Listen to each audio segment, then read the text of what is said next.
I'm sure whether our kids or we have said in the past, oh, do I have to go to church today?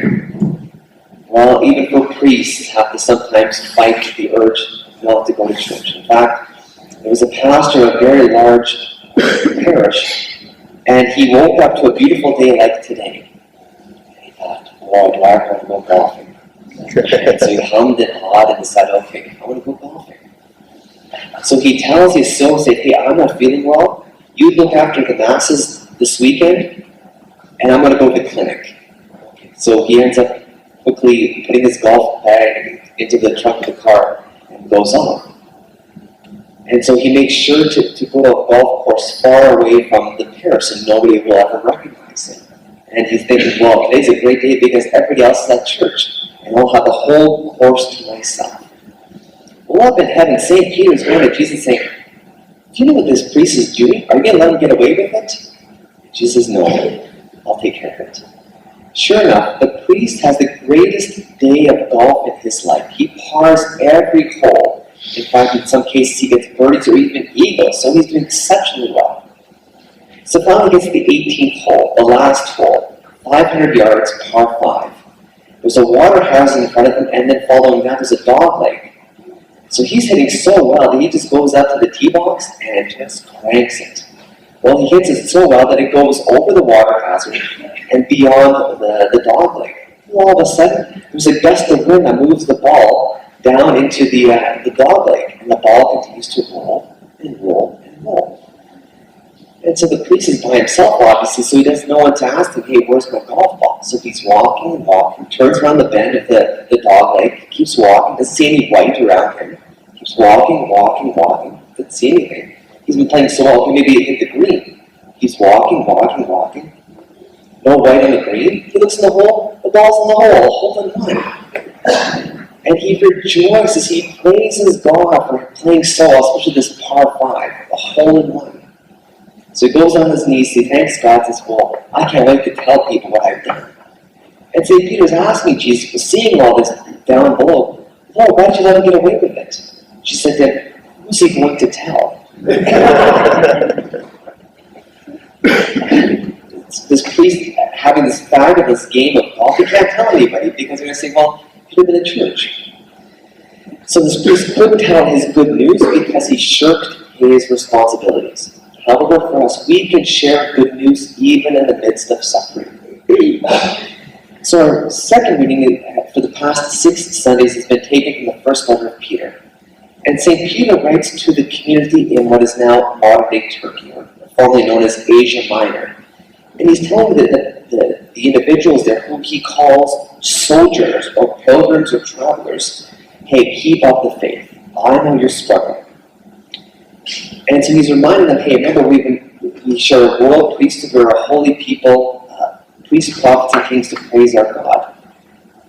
And yet the people have kind of relinquished the zeal of their faith because of the struggles they're experiencing, the day-to-day grind, but also the kind of the persecutions that come with truly being a faithful follower of Jesus. And so St. Peter will use the term suffering 11 times in this letter.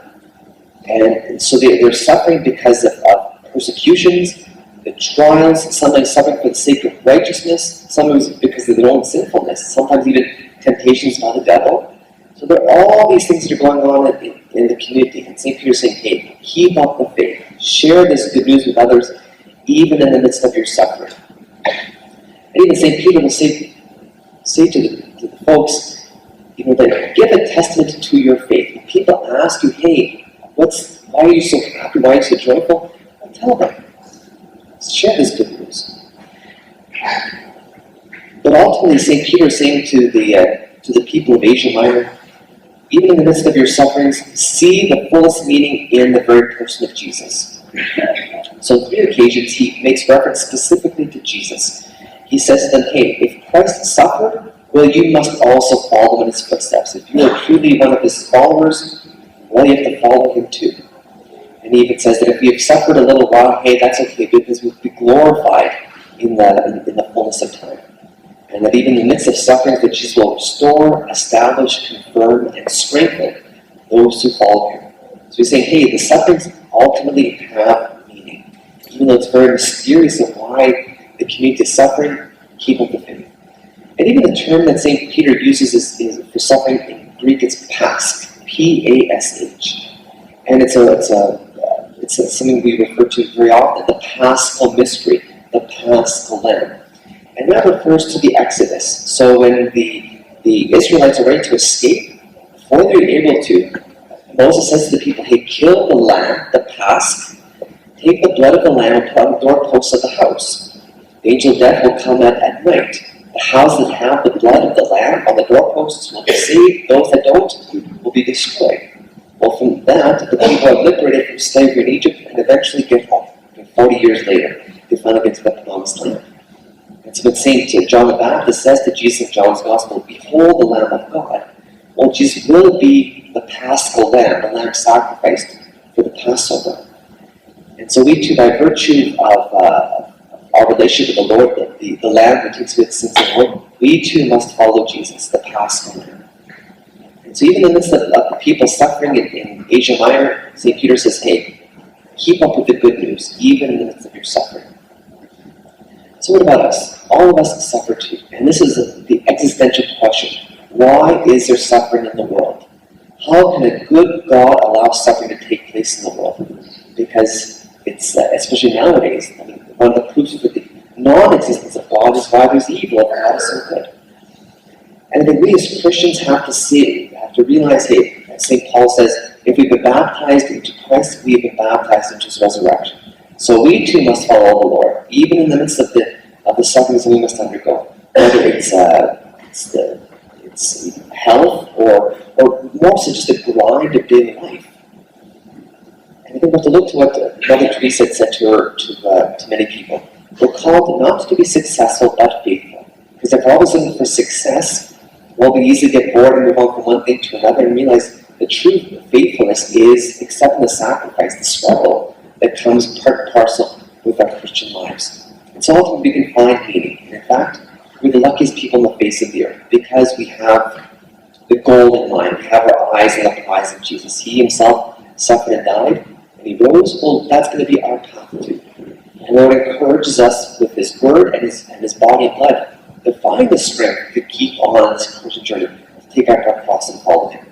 And in turn, we can help others take up their cross. The ones suffering in our workplaces, at home, in our schools, wherever the Lord puts us this week. We can share this good news, even in the midst of suffering. Say, hey, it's going to be okay. That there is good news by following Jesus.